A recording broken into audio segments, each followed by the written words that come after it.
Matheus, sobre essa questão do voto impresso. A gente lembra na semana passada que o texto não foi aprovado na comissão que estava analisando o texto, e aí a gente traz um levantamento que foi divulgado essa manhã pela Folha de São Paulo, com a projeção de votos dos partidos, a indicação de cada partido. Aí a gente não está contando o voto de cada deputado, mas sim a orientação das bancadas.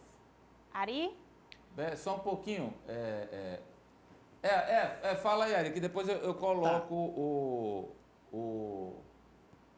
Depois eu coloco a fala do presidente. Vai lá. São 329 votos contra de PT, PL, PSD, MDB, PSDB, PSB, DEM, PDT, Solidariedade, PSOL, PCdoB, Cidadania, PV, Rede e o parlamentar sem partido. Parlamentares sem partido. Isso é uma tese, né? Em tese. Isso é a orientação dos partidos. Tá. Mas é questão fechada? Para alguns, porque tem a diferença, vamos explicar. Só tem um partido que liberou a bancada. Veja só, tem partido que vamos orientar, derrubar o voto impresso, mas não está obrigando os deputados a seguirem. E tem outros partidos, não, nós estamos com questão fechada para derrubada da matéria. Aí o cara é obrigado não é que é obrigado, mas se ele não votar, ele cumpre sanções partidárias. Essa orientação aí vai do estatuto de cada partido, né? Tá Alguns partidos, eles, se você não cumprir a orientação em plenário, você pode sofrer sanção, mas nem todos são. Só Agora tem um que liberou a bancada. Os outros, Ari?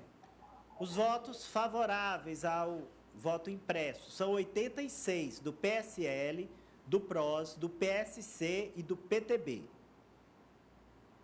E quem liberou? Aí são indecisos, Isso. 57 partidos que ainda não definiram. 57 estão indecisos. São do Republicanos, Podemos, Novo e Patriota. E quem liberou a bancada? 41 liberados pela bancada. O PP. Os deputados progressistas. Muito bem. E aí, a gente até tem hoje, Amadeu, vamos ver a fala do presidente, já ele admitindo essa possibilidade de que a proposta de fato não passe no plenário da Câmara. Porque o que acontece é o seguinte, para passar no plenário, é necessário 308. Quórum de PEC, de emenda constitucional, e são 308 deputados, e não há nenhuma conta feita pelos parlamentares.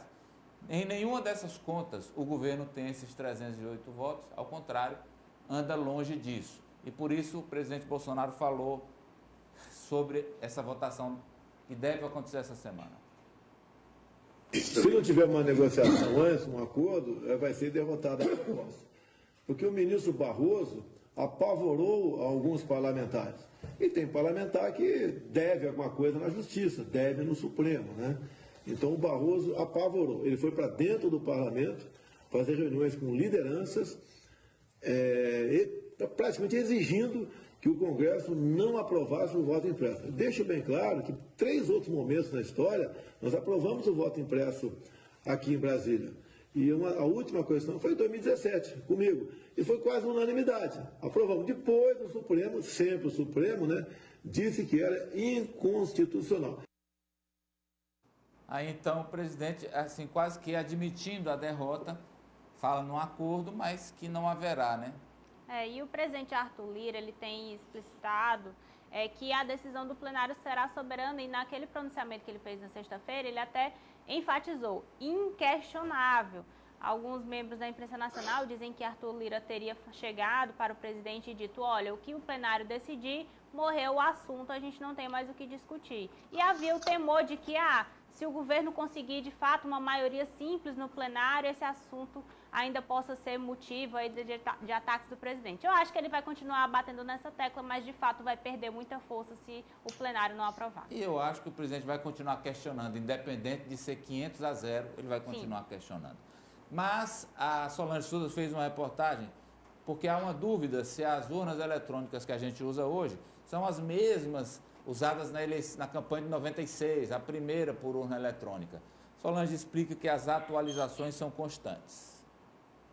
É hora de voltar no tempo, a uma época em que a apuração podia demorar vários dias. Em cena, os escrutinadores, convocados pela Justiça Eleitoral para o processo de apuração. Milhares de cédulas precisavam ser checadas, urna a urna. Um trabalho demorado, exaustivo e nem sempre seguro. Em 1995, essa história começou a mudar. Há 25 anos, as urnas eletrônicas entraram em cena e ajudaram a fortalecer a democracia no país. Ao longo de todo esse tempo, o sistema foi aperfeiçoado para garantir rapidez e agilidade no processo de votação e apuração e, principalmente, segurança. De acordo com o TSE, esse sistema possui 30 barreiras de segurança e, como a urna não é conectada na internet na sessão eleitoral, o risco de invasão de um hacker, por exemplo, praticamente não existe. Além disso, são 9 etapas de checagem. E agora, o Tribunal Superior Eleitoral anunciou uma outra: a criação de uma comissão formada por representantes do Tribunal de Contas da União, do Congresso Nacional e também de universidades para acompanhar todo o processo de preparação das urnas até as eleições do ano que vem. A urna eletrônica foi usada pela primeira vez nas eleições municipais de 96. Para a elaboração do projeto, o TSE formou uma comissão técnica liderada por pesquisadores do INPE, do Centro Aeroespacial de São José dos Campos. O equipamento dá 100% de autonomia nas eleições e hoje serve de modelo para outros países. Entre os mecanismos de segurança, há a criptografia, certificado digital, auditoria e votação paralela. A urna eletrônica tem como principal elemento de segurança criptografia, a utilização de certificados digitais. Os sistemas que funcionam na urna eletrônica, eles precisam ser antes assinados pelo Tribunal Superior Eleitoral, então a urna não executa nenhum programa que não tenha sido previamente autorizado pelo Tribunal Superior Eleitoral, pela Justiça Eleitoral. E além disso, esse mecanismo de votação paralela de auditoria, eles, apesar de simples, ele se torna um mecanismo bastante eficiente de verificação se os resultados que são colocados na urna são aqueles efetivamente divulgados ao final. Esse é o depósito das urnas no TRE. Aqui há 9.143 equipamentos. Depois de uma eleição, a cada 4 meses, elas são avaliadas e testadas. Todos os programas são analisados e, se houver algum problema, a urna é enviada para a manutenção. Se alguém tiver alguma dúvida após a eleição, a urna permanece lacrada. Qualquer auditoria que seja necessária tem um prazo específico e a pessoa pode solicitar aos partidos, a OAB, o Ministério Público, pode solicitar que a urna seja verificada nesse período. Então, ela fica totalmente lacrada durante o período da sessentena.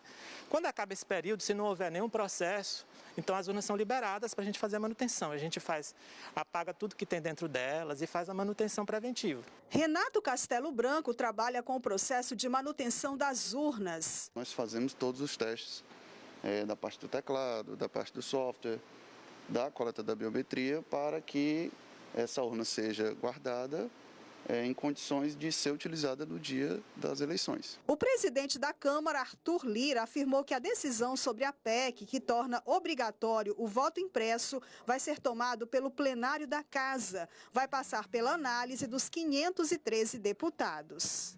Pela tranquilidade das próximas eleições e para que possamos trabalhar em paz até janeiro de 2023, vamos levar, sim, a questão do voto impresso para o plenário, onde todos os parlamentares eleitos legitimamente